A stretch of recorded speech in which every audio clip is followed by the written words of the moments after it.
Hello everyone, welcome to Sam's Learning Point. Sam's Learning Point ह्या चॅनलवर तुमचं सर्वांचं सहर्ष स्वागत आहे.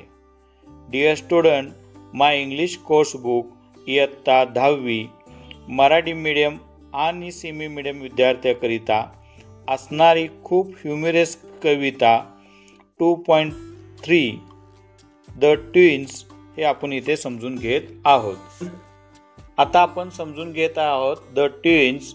खूप ह्युमरस ही पोएम आहे आणि ह्याचे पोएट आहेत हेनरी सॅमब्रुक ली. हेनरी सॅमब्रुक ली यांच्याविषयी थोडक्यात आपण परिचय इथे समजून घेऊया. हेनरी सॅमब्रुक ली यांचा जन्म 29 मार्च 1837 लंडनमध्ये आणि मृत्यू 16 जून 1883 मध्ये झाला होता. हे एक सुप्रसिद्ध कवी नाटककार होते.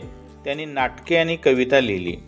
द ट्विन्स ही कविता लहानात आणि थोरांच्या मध्ये खूप प्रसिद्ध झाली होती. फ्रान्स, स्पॅनिश विनोदी नाटकेचे रूपांतर इंग्लिश नाटकामध्ये ते करत होते. त्यांच्या नाटकामध्ये हास्य. डिअर स्टुडंट, द ट्विन्स ही पोएम आता समजून घेऊया.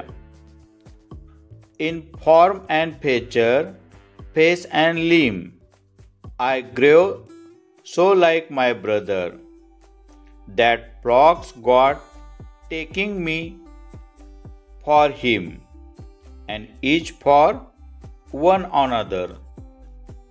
ट्विन्स म्हणजे जुळी भावंडे. Form and feature, structure and appearance म्हणजे रूप आणि चेहरापट्टी. टेकिंग, हिअर मिस्टेकिंग, इथे मिस्टेकिंग ह्या अर्थाने घेतलेलं आहे. म्हणजे बघा, चुकून एकाला दुसराच समजणे या अर्थी घेतलेला आहे. द ट्विन्स ही जी पोएम आहे हेनरी सॅमब्रुक ली, खूप सुप्रसिद्ध आहे.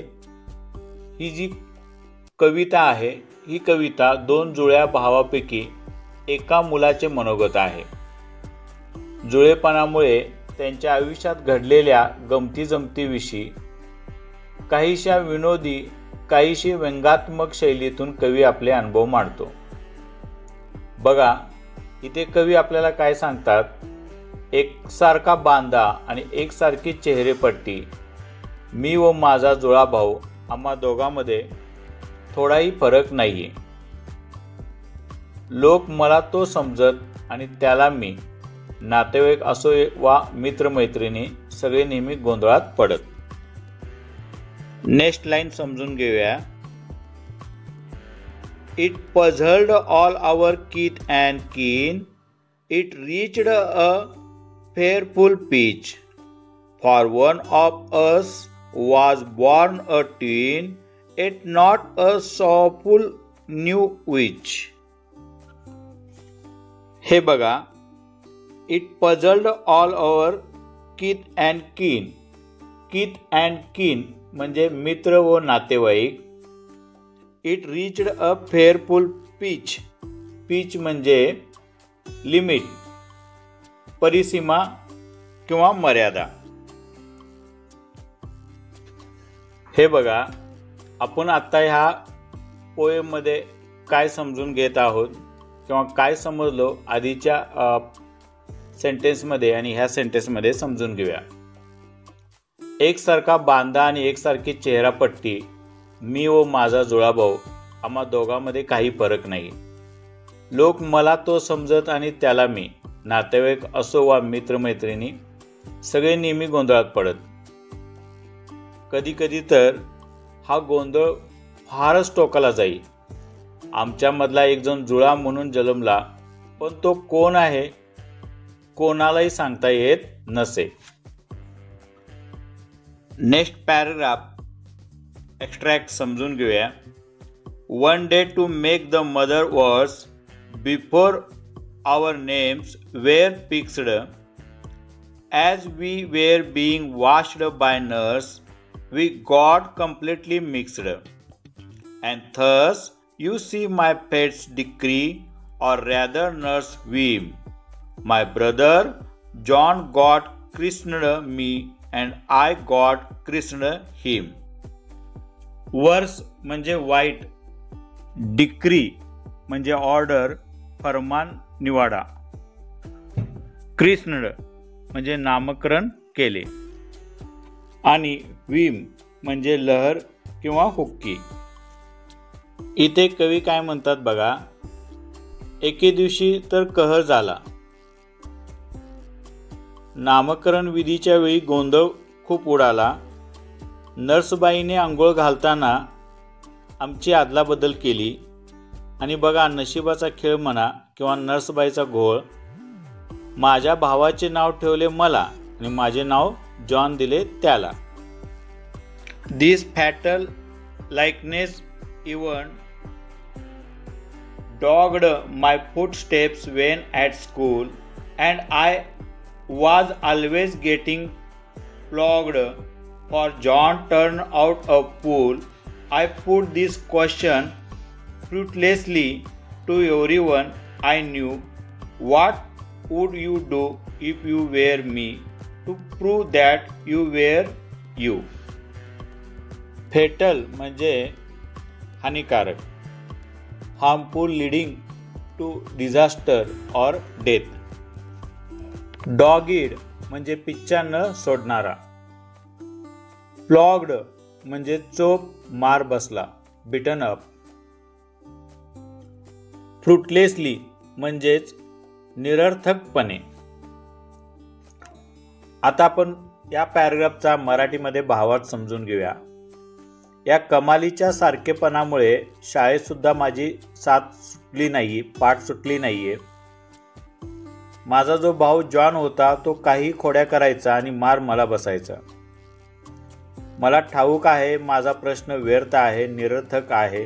तरी मी विचारतो तुम्हा सर्वांना, माझ्या जागी जर तुम्ही असता तर तुम्हीच आहात हे पटवून देण्यासाठी काय केले असते? आवर close resembles turn the tide of my domestic life, for somehow my intended bride became my brother's wife. In fact, year after year the same absurd mistakes went on, and when I died, the neighbors came and buried brother's John.